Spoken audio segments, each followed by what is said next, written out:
just give it a go. Like, I know it's scary to go into a business for yourself, but it's worth it in the end. Now that I can set my own work hours and work within them is so much better. So it's been a really good move from the corporate industry. Look, it's probably the best thing I ever did.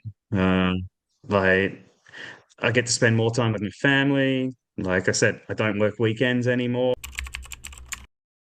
I wasn't sure which division to join. And then within a few seconds, Jim said to me, he said, you should look into Jim's laundry.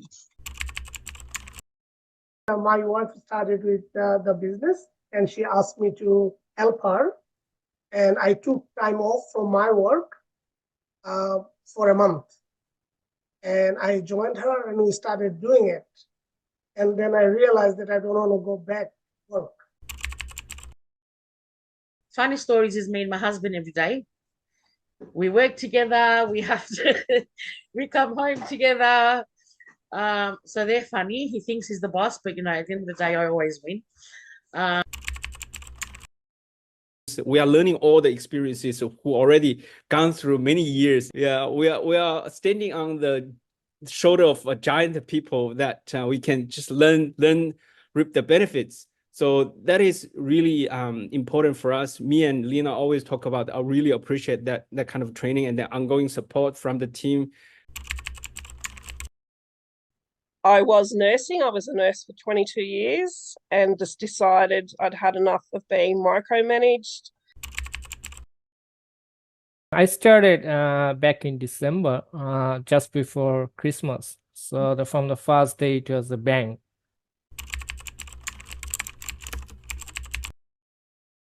It's been really good. It's a way for me, like, I feel like I've grown up a lot more because thinking of like the business side of things and not just working for another employee. All of my successes, I feel really fulfilled because it's all my own successes. I've done it. And I don't have to rely on anybody else. And it feels nice, and I don't have to answer to a boss and have to justify my actions. And it feels really good. And yeah, the journey has been really interesting, but in a good, interesting way.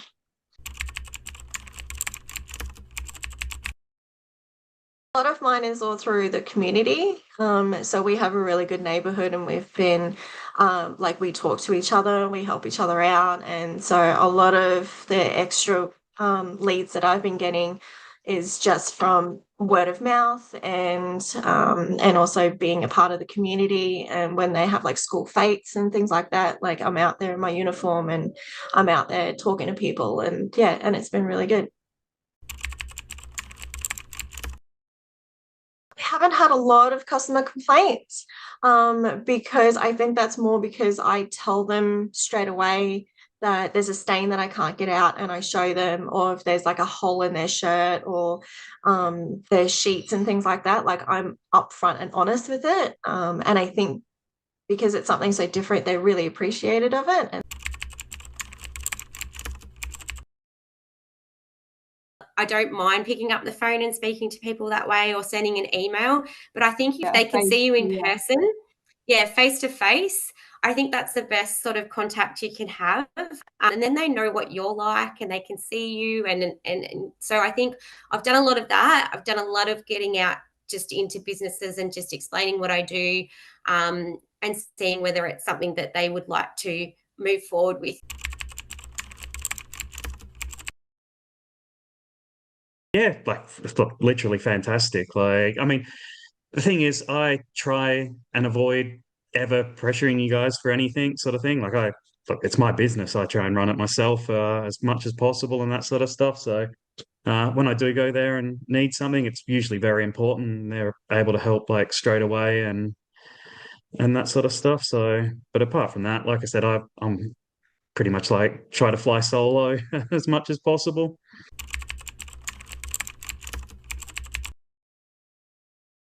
Especially with laundry and being new, realizing that it's going to sort of start slow, but it'll eventually build up. One thing I've noticed with a lot of people, they come in thinking that it's going to be like a gangbuster business straight away. It's always going to be a struggle. Like, laundry is a very sort of slow, like, especially when you think that like you start off just earning sort of $66 for one bag, like it takes a lot of bags to sort of build up to an eventual income and that sort of stuff. And if you're only getting one bag from one customer, like just understand that it's going to start slow, but it'll get better.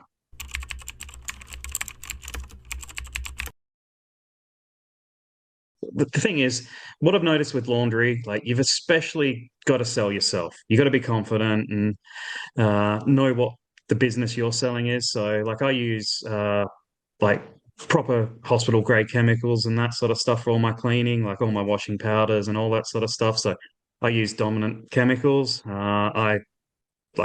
We didn't have to go with them. Like that's what I chose to do. And I chose to try and get the rest of the gyms guys to do that as well. But I use that as a selling point.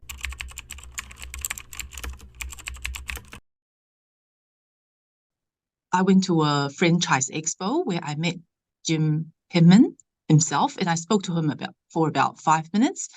And I said, this is my situation, and I've done a lot of research, and I've had my heart set on joining Jim's group, but I wasn't sure which division to join. And then within a few seconds, Jim said to me, he said, "You should look into Jim's Laundry." He said, it's very suitable for stay-at-home moms or single moms or parents that are looking for work where they can also take care of their kids.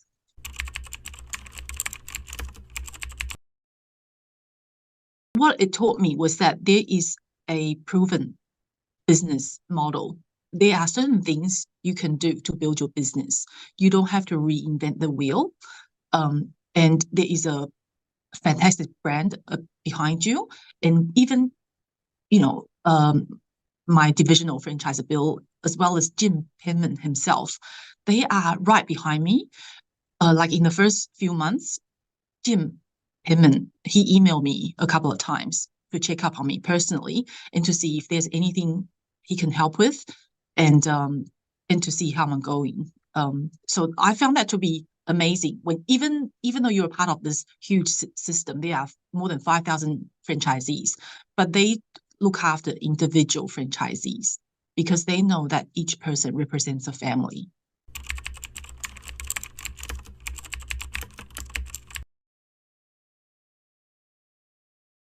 I found a list of NDIS and home care packages providers in my area.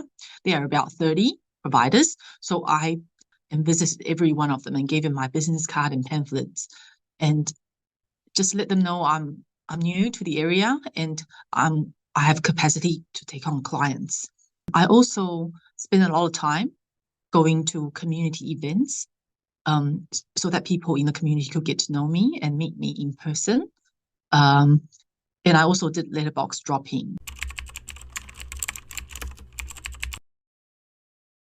The lead is not an order.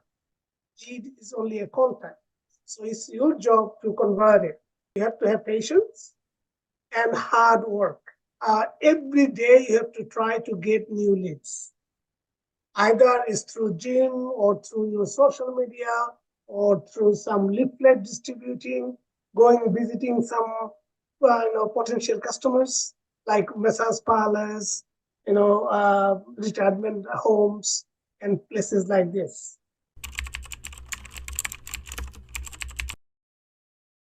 One of the guys called me and asked for the free pickup and delivery. Okay, I said, so, I explained to him and I said, I wanted you to pick up my wife from Thomastown and drop her to airport. Oh, my goodness, I couldn't stop laughing after I finished the call.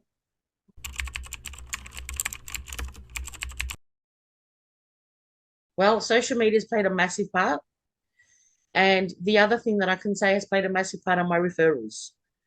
So I'm constantly getting referrals from all my other customers and also a lot of NDIS referrals. So if the customer's happy, they're always going to refer you to someone else. The Google reviews actually play a big role in your work, because just like anyone, when you want to book someone, the first thing you do is probably look at reviews. If you see bad reviews there or you see no reviews, you probably don't want to book that person. But when you see really good reviews there, that actually does benefit your work a lot. I've actually had clients through a lead or through a referral ask me, do you have a page? I'd like to read your reviews. They've actually asked me. And I tell them, yep, and I send it through. And then they'll say, well, you know, you've got amazing reviews. Yep, I want to book you.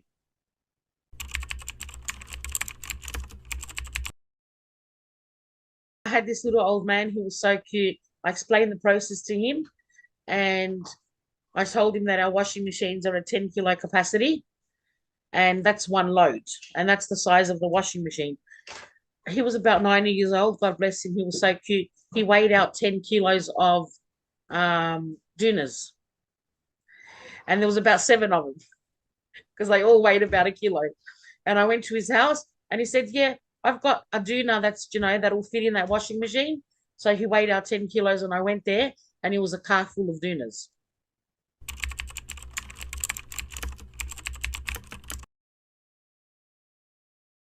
First of all, I think comparing to cleaning or mowing, it's less intensive in terms of the laboring. Even though laundry service still requires, but compared to that, it's a little bit less. And then I feel like laundry is once build up the reputation, or as long as we can provide the really good service, highly likely it's going to be recurring.